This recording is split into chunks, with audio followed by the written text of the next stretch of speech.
예, 시청자 여러분 안녕하십니까? 앵벌 대학 301호. 오늘 주제는요, 지도층이 변태인가, 변태가 지도층이 되는가 하는 주제로 이야기를 하겠습니다. 과거에 인도의 마하트마 간디는 자신이 넓고 구부러진 늙은이가 되었어도 숱한 음행을 저질렀다, 이런 이야기도 했고요. 또 미국에서 존경받는 대통령인 케네디는 숱한 여성, 그 형제간이 다 그랬죠. JF 케네디, 그 다음에 로버트 케네디 다요.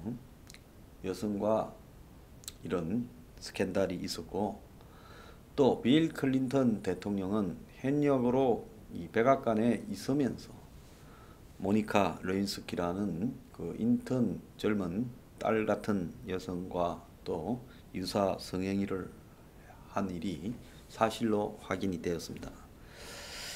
자, 그래서 키신저는 정치인에게 가장 큰 동력은 지금 이 성적인 충동이다. 그래서 이 정치인의 이 출세 욕망이 그야말로 최고의 체험제다 해서 마치 정치인이 욕망을 추구하고 항상 승부를 던지는 도박사 같은 삶을 사니까 성적인 부분에 민감하다, 이렇게 표현을 합니다. 정신적인 문제로 저는 이 말은 책임을 돌리는 부분이라고 생각을 하고요. 정치를 한다라는 것은 이 매력 산업입니다. 영어로 어트랙션, 그러니까 매력을 먹고 산다라는 부분인데요. 그 매력을 먹고 사는 사람이면 당연히 그 주변에는 여성이나 돈, 권력이 쏠리게 되죠. 그래서 대체로 이 남자로서 사회를 살아갈 때 조심해야 될 게 돈, 친구, 여자, 이 세 가지를 조심하라, 이렇게 이야기를 합니다. 또 반대로 여성이 권력이 있을 때, 뭐 러시아의 에카테리나 여제라든지 그 영국의 빅토리아 여왕이라든지 여성이 권력이 생겨도 마찬가지로 남성 편력을 한다라는 겁니다. 그러면 우리가 여기서 알 수 있는 것은 남녀의 문제가 아니라 이 최고의 무쇠부리의 권력이 생기고 그 권력이 매력이고 또 이권처럼 이렇게 보여졌을 때는 항상 거기에 따르는 성적인 문제는 수반되었다. 그것은 고대 원시 시대부터 시작해서 또 이 중세 시대, 근대 사회에서도 계속되었고, 현대는 겉으로 민주주의를 표방하는 시대이기 때문에 옛날에는 권력자가 힘으로 내지는 돈으로 이런 성적인 권력을 차지했다면 이제는 그런 시대가 아니기 때문에 그야말로 이 다른 방식으로 이제 여성들을 또 성적인 부분을 이렇게 장악하려 한다, 이렇게 나오죠. 그래서 이제 한국에서 유일하게 지금 성적 문제에서 권력을 가지고 있는 집단은 제가 봤을 때는 재벌들입니다.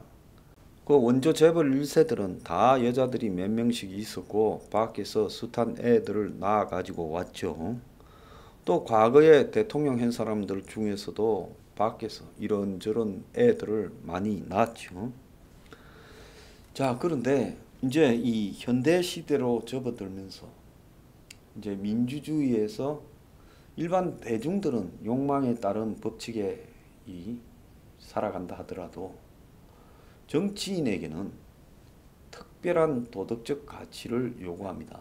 그 도덕적 가치의 기준에는 이 성적인 문제도 있죠. 뭐 돈에 관한 경제적 문제도 있고 또 사회적 도덕적 관념의 표준에 대한 문제도 있지만은, 그래서 정치인이 성적인 문제가 등장했을 때는 굉장히 비난을 받게 되고 정치적 행위가 끝납니다.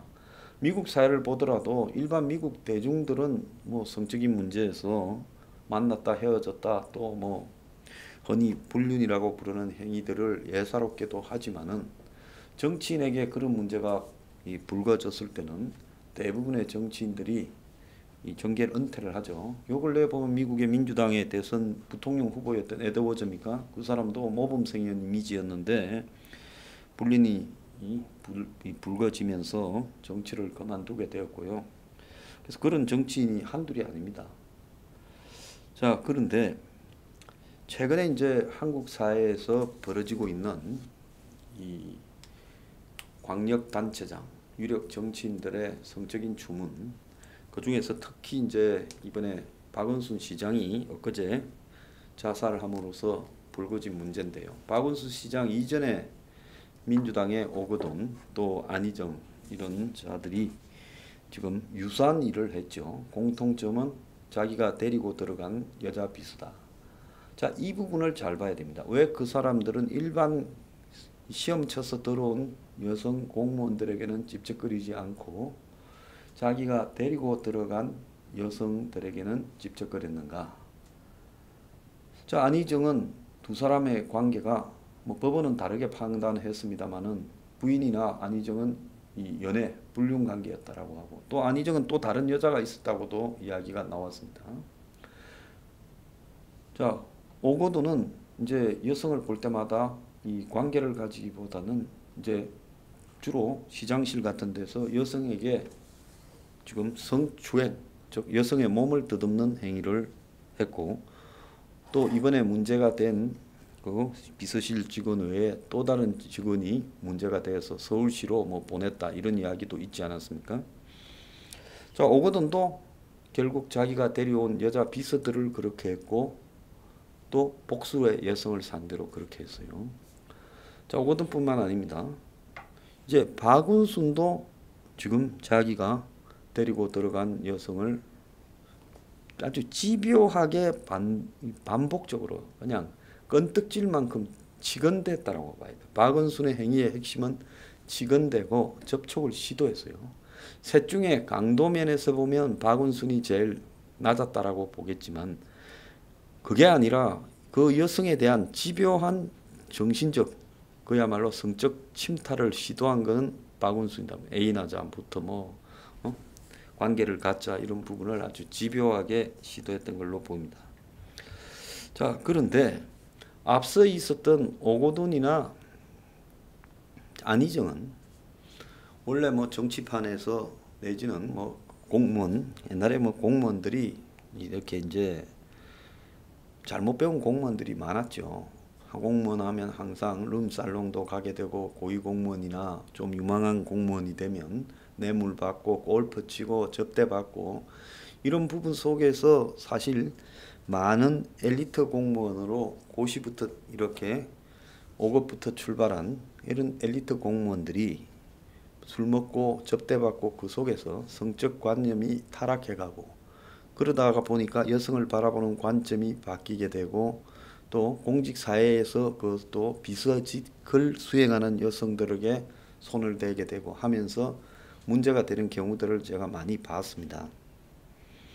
자, 그래서 학교 다닐 때 아마 그 사람들은 누구 못지않게 모범생, 이 범생이들이었을 건데 고시를 붙어서 사회가 그에게 각종 접대를 해주고 향락을 제공하면서 성매매 이런 부분을 통해서 이제 이 성적인 부분에 완전히 자신의 기준이 바뀌어버리는 부분이 되죠. 자, 정치인들도 마찬가지입니다. 정치 생활 오래 하게 되면 이제 그런 이 정치 문화가 끝으로는 페미니즘을 존중하니 뭐 심지어 동성연애까지 존중하니 여성의 인권이 어떠니 하지만 그들 역시도 또 술자리에 가서는 그냥 수컷 중에 하나가 되는 행동들을 숱하게 해오죠. 자, 박원순도 그 중에 하나였다고 봅니다. 자, 박원순은 보면 그동안 페미니스트다. 심지어 동성연애까지도 옹호한다. 이러면서 주변에 여성 인권 변호사라고 불리어지고 박원순이 여성 인권 변호사로 자신을 알리게 된 계기는 93년에 한국에서 최초의 성희롱 관련 법률 소송이었던 서울대 우조교 사건의 그 우조교 성희롱 사건의 변호인을 맡은 데서 시작됐습니다. 그래서 서울대 우조교 성희롱 사건은 교수가 계속 성희롱을 해왔다라는 부분인데 결국 6년을 싸워서 500만 원을 지급하라는 판결을 받아내어서 이 사건을 계기로 그 이전에 한국 사회에 이 여성이 어떤 조직에 있을 때 성희롱과 성추행의 대상으로서 지위에 의해서 반복적으로 저질러지던 행위에 대해서 불법이라는 확신이나 법적인 확신이나 또 성희롱이라는 개념을 인식하지 않고 살다가 망신당할 수 있다라는 계기가 됐죠. 그래서 박원순은 한명숙 등이 있던 여연 여성단체연합회에서 올해의 여성운동상을 받았어요. 그리고 상금을 또 기부를 했어요. 그 단체에. 자, 그러면서 자신이 서울시 홈페이지에도 뭐라고 쓰고 있는가 하면 조작된 공안사건 피해자, 대학의 성폭력 피해자, 그리고 노동운동을 하다 기소된 인권 변호사 등을 변호했다. 이렇게 말을 하고 있습니다. 자, 그래서 그는 지금 짧은 검사 생활을 하고 여성 인권 변호사로 불리면서 참여연대의 책임자 겸 또 아름다운 가게의 책임자를 하고 그 바탕으로 2011년, 14, 18년 3번 연속 서울시장에 됐지요. 자, 이 사람은 작년에도 한 행사에 가서 자기는 페미니스트다. 82년생 김지영 책을 보고 눈물을 흘렸고 절망감이 들었다. 대한민국에서 육아와 돌봄은 오로지 개인과 가족, 여성의 부담이다. 공공과 국가가 이걸 책임져야 된다. 이렇게 말했습니다. 자, 박원순은 과거에 이 사회운동을 할 때부터 부인과 별거한다. 집이 어쨌든 자기 소유는 아니지만 두 채로 따로따로 살고 있다. 이런 소문이 바다했습니다. 뭐 개인의 사생활이니까 말할 바가 없지만 자신이 지금 이번에 문제가 된 소송에서도 별거 중이다라는 말을 했다라는 소문이 지금 돌고 있습니다. 고소장 내용에. 자, 그래서 자신의 지금 집에 어떤 여성관이나 이런 부분도 박원순이 좀 불투명한 부분이 있어요. 자, 그런데 항상 이 여성을 공식적으로는 옹호해 왔다는 겁니다. 그러면 박원순에게는 공식적으로 여성의 문제를 옹호하고 여성의 권익을 찾아주고 성희롱, 성추행 등을 갖다가 이렇게 방지하게 하는 페미니스트로서의 자신의 대외적인 모습과 실제 뒤로 돌아서게 되면 개인적 사생활에 돌아가면 자기가 빚으로 데려온 여성, 그건 아마 박원순의 입장에서는 그런 여성들을 옛날에 관기로 생각했을지 모르죠. 옛날에 보면 사또가 지방에 내려가면 그 지방에 이 관아에 딸려 있는 기생들이 있어요. 평생 어디 가지도 못하고 거기 살아야 되는 불쌍한 여자 노비지요. 그래서 이제 내려가면 자기 혼자 주로 내려가서 그 관기를 데리고 살다가 또 임기가 끝나면 그냥 올라오게 되는 거죠. 그래서 그게 아니라면 어떻게 이런 행동들을 자기가 데리고 있는 여성을 상대로 또 여러 명이 있다고 그러잖아요. 집요하고 반복적으로 할 수 있는가. 안희정도 마찬가지로 내가 빚어 넣어주고 내 데리고 다니니까 넌 날 즐겁게 해줘야 된다. 오거돈도 마찬가지로 내가 넣어줬으니까 너는 나를 즐겁게 해줘야 된다. 이 세 사람에게 굉장히 제가 분노하는 거는 그들이 정말로 공무원인 일반 여성을 상대로 그런 시도를 해봤느냐. 못하죠. 왜? 참지 않고 나 시험 쳐서 들어왔는데 당신한테 내가 이런 성희롱 당하려고 들어왔냐. 고소하겠다. 이게 두려워서 그러지는 못하고 이제 자신이 정무직으로 내려다가 꼽은 그런 여성들을 향해서 이런 성적 비행을 지속적으로 저질렀다는 겁니다. 자, 여기에 여성을 바라보는 신분적 관점에 대한 시각이 있는 거예요. 너는 나 옛날에 이 관과의 일종의 관기와 비슷한 존재다. 노비와 비슷한 존재다. 그러니까 이 자들이 대외적으로 이야기하는 페미니스트로서의 자신의 정치적 역할과 개인적으로 돌아왔을 때 여자를 보는 역할은 그냥 딸 같은, 나이가 들면서 사람이 이제 룸살롱이나 이런 여성이 시중을 드는 술집에도 안 가야 되는 겁니다. 왜? 젊었을 때 조금 어린 여동생 같을 때는 그런 데 가서 별짓을 하고 놀 수 있지만은 나중에 거기에 나오는 여자들의 나이 수준이 딸이나 손녀뻘쯤 되는데 거기 가서 껄떡거리면 그때부터는 추해지는 거예요. 그래서 사람이 욕망을 절제하고 또 나이가 들어감에 따라 좀 변할 줄도 알아야 되죠. 그런데 여성을 바라보는 그 20대 이런 여성을 바라보면서 그 60 지금 박원순이 5 아닙니까? 어떻게 그런 걸 느끼면서 계속 할 수 있느냐? 난 매우 비정상적인 어떤 이 관념을 가졌다. 그건 변태다. 자, 나는 출세만을 향해서 대외적으로 나 자신을 감추고 가면 뒤에서 마치 양심적이고 페미니스트고 살아왔다. 근데 개인으로 돌아간 나 자신은 욕망의 덩어리다. 자, 그래서 내 욕망을 너한테 개인한테는 분출하겠다. 이렇게 하는 것은요, 제가 볼 때 매우 비뚤어진 그야말로 변태적 모습이다라고 보이는 겁니다. 차라리 뭐 여자 애인이 생겨서 그 애인하고 사귀다가 뭐 문제가 터져서 비판을 받는다면요, 그럴 수도 있다고 하겠습니다. 그렇지만 이거는 그게가 아니라 자신의 지위를 이용해 가지고 자기가 데리고 들어간 여자 비서들을 집요하게 집적이면서 데리고 잘라고 했거나 잤거나 아니면 또 성으로 추행을 했거나 더듬었거나 아니면 집요하게 말과 손짓으로 집적거리고 뭘 보내고 이런 짓을 한다라는 건요, 원래 이 사람들이 제가 봤을 때는 굉장히 이중적이고 위선적이며 그들이 밖으로 내세우는 이념이나 가치는 전부 허울뿐이었다. 그리고 그들 자신의 인간성은 매우 비뚤어져 있었다라는 것을 증명하는 겁니다. 출세에 대한 욕망이 많다고 다 그런 거 아니에요. 정치를 한다고 다 그런 거 아니에요. 그걸 정치가 마치 굉장히 스릴을 즐기는 심리적인 충격이는 부분이 있는 그런 직업이기 때문에 정치를 하게 되면 욕망이 비뚤어진다? 그건 핑계라고 생각합니다. 정말로 정치를 열심히 하면요, 힘이 없어서 기력이 빠져서 아마 집에 돌아가서 시간 나면 자기가 바쁠 거예요.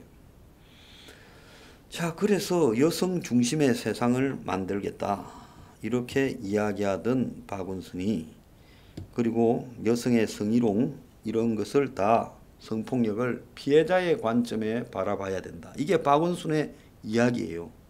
2018년에 선거의 후보로, 서울시장 후보로 다시 등록하면서 이런 말을 했어요. 사후에 회복될 수 없는 피해가 생길 수 있다.